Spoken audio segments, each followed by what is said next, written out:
10 సంవత్సరాలు మీ జీవితం అంతా కోచింగ్ సెంటర్ల చుట్టూ తిరగడమే జరిగింది తప్ప ఉద్యోగ నోటిఫికేషన్లు వచ్చినాయా? వచ్చిన నోటిఫికేషన్ల ఫలితాలు ఇచ్చిండ్రా అని నేను అడుగుతున్నా. పోలీసు ఉద్యోగ నియామకాలు, టీచర్ల ఉద్యోగ నియామకాలు, డాక్టర్ల ఉద్యోగ నియామకాలు, పారామెడికల్ సిబ్బంది ఉద్యోగ నియామకాలు, నర్సుల నియామకాలు ఏవైనా టీఆర్ఎస్ పార్టీ నియామకాలు చేపట్టిందా? నోటిఫికేషన్ ఇవ్వరు.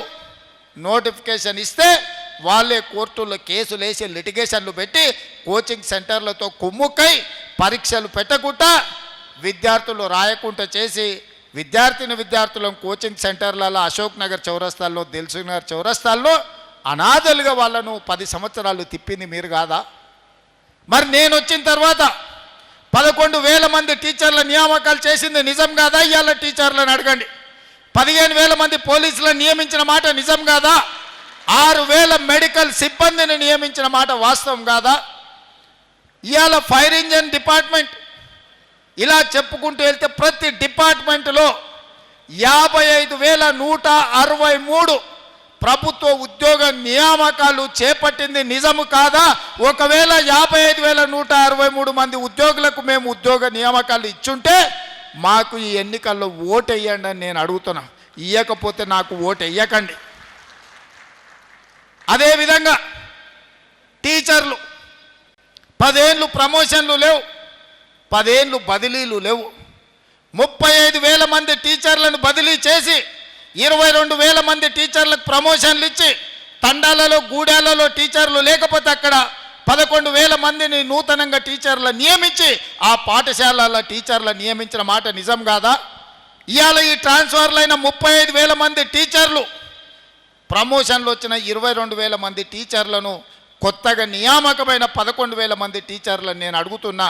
నేను చేసింది నిజమే అయితే మీ గుండెల మీద చేయి పెట్టుకొని ఒక్కసారి ఆలోచన చేసి రేవంత్ రెడ్డి చెప్పింది నిజమైతే పట్టభద్రుల ఎన్నికలలో నాకు ఓటు వేయండి. నేను చెప్పింది అబద్ధమైతే అవతలకు ఓటు వేయండి.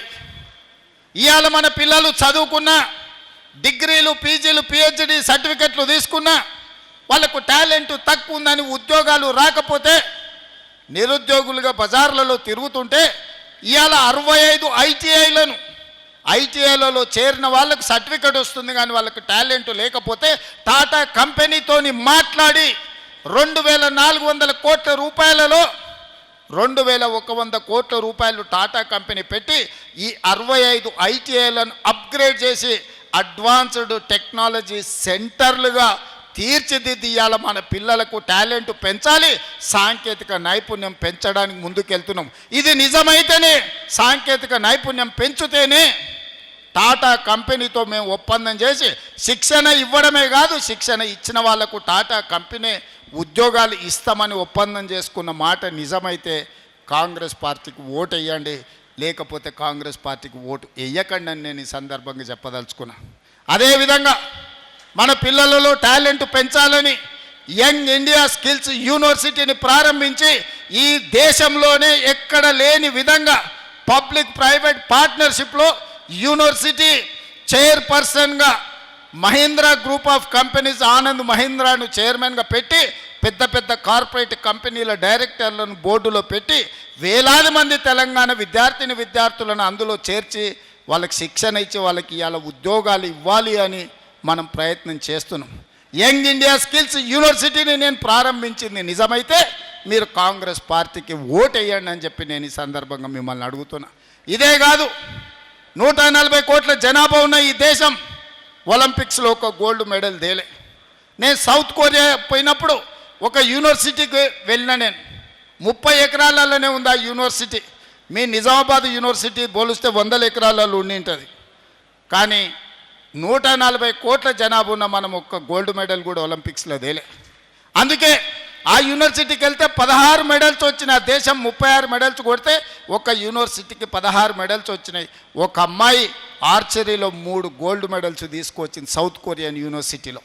అక్కడ చూసిన తర్వాత ఈ దేశం జనాభా ఉన్నది కానీ ప్రపంచంతో పోటీ పడలేకపోతుందని తెలంగాణలో యంగ్ ఇండియా స్పోర్ట్స్ యూనివర్సిటీని ప్రారంభించాలి, మన యువతను టాలెంటెడ్ విద్యార్థులుగా తీర్చిదిద్దాలి, స్పోర్ట్స్లో రాణించాలి అని చెప్పి ఇవాళ మనం యంగ్ ఇండియా స్పోర్ట్స్ యూనివర్సిటీని మనం ప్రారంభించి మట్టిలో మాణిక్యాలను గ్రామీణ ప్రాంతాలలో ఉన్న విద్యార్థుల్లో ఉన్న నైపుణ్యాన్ని ఇవాళ బయటికి తీయాలని మనం ప్రయత్నం చేస్తున్నాం.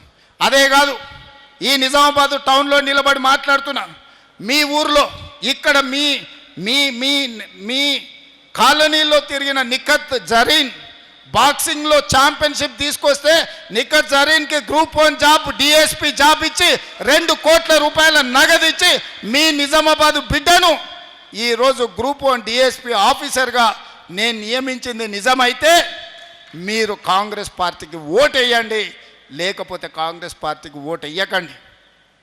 ప్రపంచ కప్ క్రికెట్ను సాధించిన సిరాజ్ ప్రపంచ కప్లో ఇండియా టీం గెలవడానికి తన నైపుణ్యాన్ని ప్రదర్శించిన సిరాజ్ని ఈరోజు అతను చదువుకున్నది ఇంటర్మీడియట్ లోపే. గ్రూప్ 1 ఉద్యోగం ఇవ్వాలంటే అది సరిపోదు.